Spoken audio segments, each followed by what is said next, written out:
whether it's cholesterol, blood pressure, maybe it's digestion, maybe it's physical fitness, weight loss. There's a lot going on.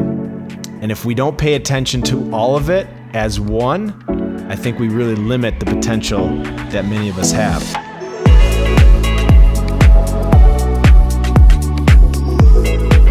We're going to do a 2-part series, and I'm going to call it the mind and body.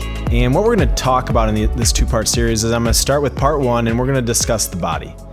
In part 2, we're going to discuss the mind. But throughout both parts, I'm going to try to connect the pieces of how the mind and body work together. Because I think one of the challenges we have in our health system is this isolation of medicine, or isolation of helping people through their health conditions, or in the way I like to put it, how do you thrive? You thrive by getting all pieces, all mind and body to work together. So part 1, we're going to break down the body. And when we think about the body, in the case of this video, I want us to really talk about the physical body. So when we think about body, it's going to be everything physical. And when you look at the definition of body, the physical structure of a person or an animal. So the body is going to be anything that we can see and touch. Bones, flesh, organs, cells, tissues, systems. And if you didn't know this, there's 12 different systems inside the body. You have the skeletal system, muscular system, the nervous system, the skin, hair, and nails, lymphatic system, endocrine system, cardiovascular system, respiratory system, digestive system, urinary, and reproductive. So that's what I want us to think about to start of when we talk about the body, it's anything physical.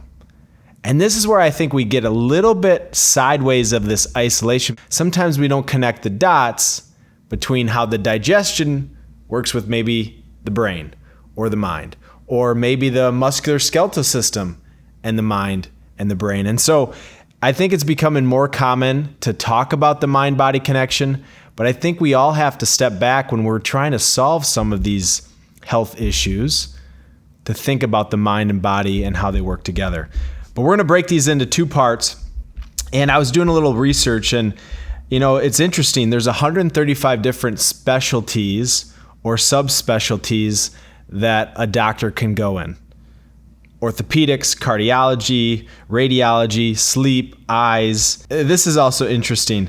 An endocrinologist is pretty much the same as an immunologist, but they call it an endocrinologist. So there's so many different specialties. There's so many different avenues.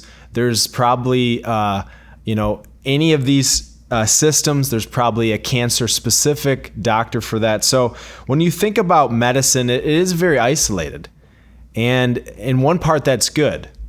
And so somebody's going to know exactly about, the hair follicle and how it operates versus somebody that understands the eye.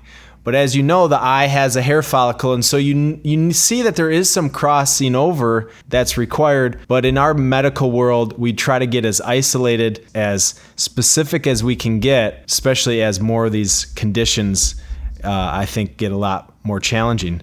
But if there's 135 different specialties or specialists, you can see how we don't quite know how to handle the mind and body together.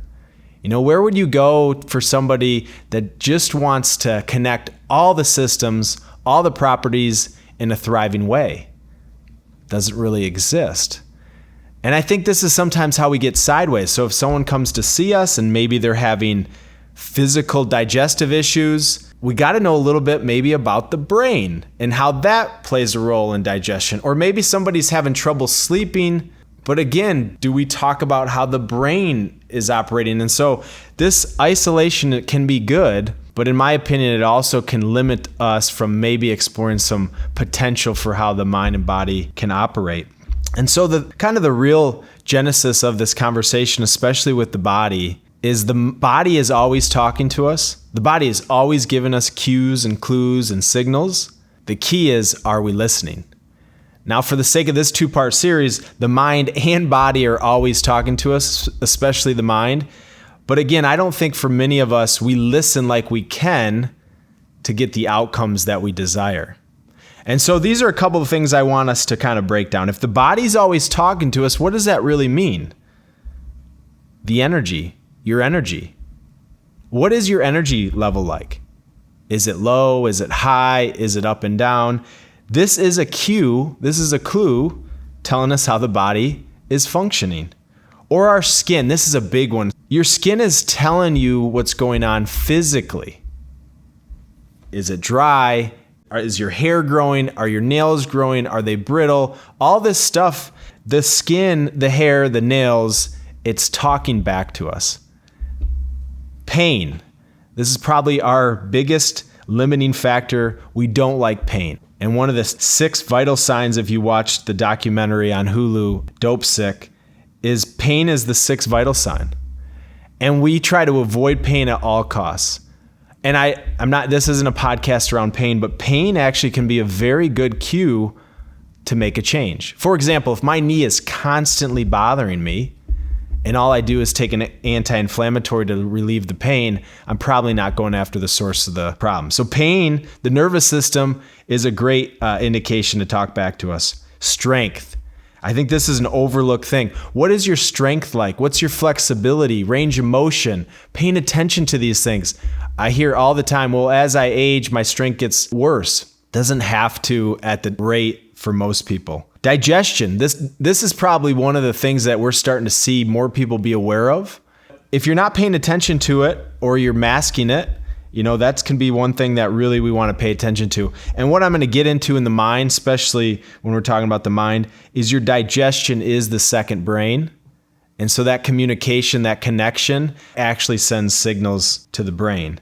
Lung function. Thinking about the cardiovascular system. What's your lung function like? Are you out of breath? Do you feel like you can get full oxygenation? Blood pressure, heart rate, breath. Do you feel like your breath doesn't smell right? Do you feel like you have dry mouth, have enough saliva? The mouth is telling us a lot. And then the big one that I think some people don't realize is a cue is sleep. Matt, I just can't sleep. Well, that's telling you that something is going on. And so when you think about all these systems, all these physical systems, the body, it's always talking to us. The key is, are we listening?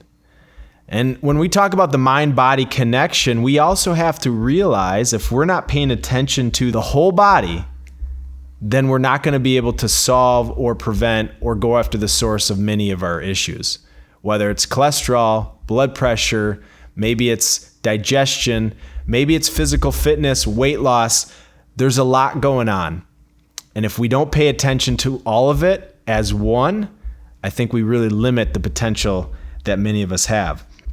And so in part 1, as we talk about the body, not a whole lot here other than really starting to get you to think about all the different mechanisms that are connecting.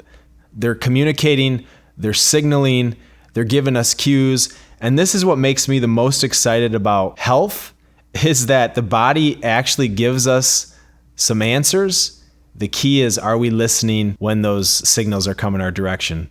And so in part 1, the body, your homework, your job is listen to the body.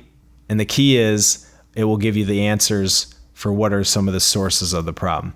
Again, we'll see in part 2 as we discuss the mind, and we'll bring it together, the mind-body connection. See you again soon.